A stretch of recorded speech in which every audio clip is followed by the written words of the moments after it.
So he still has to learn the same lessons as his father, but he's now of this generation and he's dealing with the problems that we're all facing now, rather than being a character that has been around for so long. And that, as you said, like we all know so well, there are certain things that you can't do with him. There's certain ground you can't keep retreading.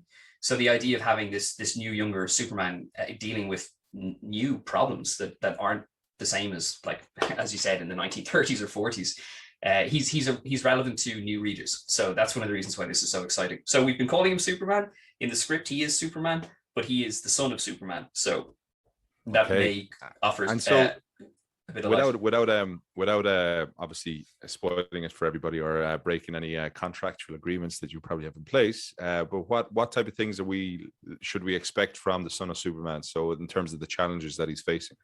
So it's I suppose true of his dad and the character that we know, that the reason why Superman makes so much sense to readers is that he faces problems that are of a scale that are just incredible. I mean, he is a superhero, but then he also has to deal with problems of like being an 18-year-old boy. And the reason why this particular series was recently a source of quite a bit of controversy is that he is bisexual in this. So there are things that he has to explore of himself that are true of an awful lot of new readers. So those are the kind of themes in his personal life that he has to contend with, while also trying to like shoulder the burden of being his father's son, which is difficult for all of us anyway. So it ranges. Like the writer of this series, Tom Taylor, has this fabulous way of taking relevant current themes and just synthesizing like really simple lessons out of them. So it's quite an amazing thing. Like he can handle the size of the problems that a superhero should face, but he filters it through the lens of somebody who is fundamentally good and can't come to terms sometimes with some of the evil that he has to come face to face with. So so there's some strong themes. Like there's a lovely moment in the issue that came out this week, which is the first issue that I'm drawing, where there's a monster that's approaching Metropolis, and it has been woken up by the bad guy, who's like a new version. It's an old character, but he's being like the new version of Lex Luthor for this generation. Okay. So as this monster has been upset and wouldn't obviously be aggressive in its own right, it marches towards Metropolis because it's been upset. And there's a boy who trips in a crowd of people who are trying to run away from this approaching monster. And the boy is saved by Superman and says, "There's a monster coming."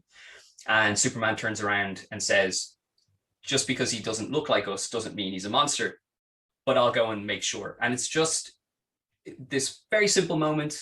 And it seems quite a simple thing to say, but the fact that it's an interaction between Superman and a child, and the fact that these are lessons that we should take to heart, just because they don't look like us doesn't mean that they're things that we can't understand, or they're people that we can't identify with.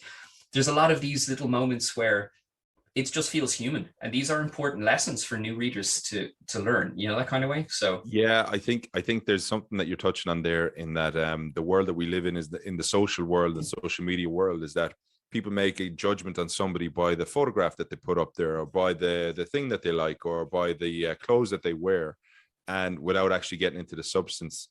My recent episode is very much on that, is where somebody who is very much in the limelight and the social side of things and has a very good following, but behind the scenes dealing with a lot of other challenges and other issues that people wouldn't know about, right? So I think that's something that we can all learn. I think if we learned that a little earlier in our lives, it's definitely helpful, But also, in a broader cultural sense, Superman is an archetypal American character. He's a fundamentally American icon. And these are things that we're dealing with now. Certainly the idea of immigration and the fact that people don't look like us, and therefore we don't want them in our country, like these are unfortunate current political things in society at large.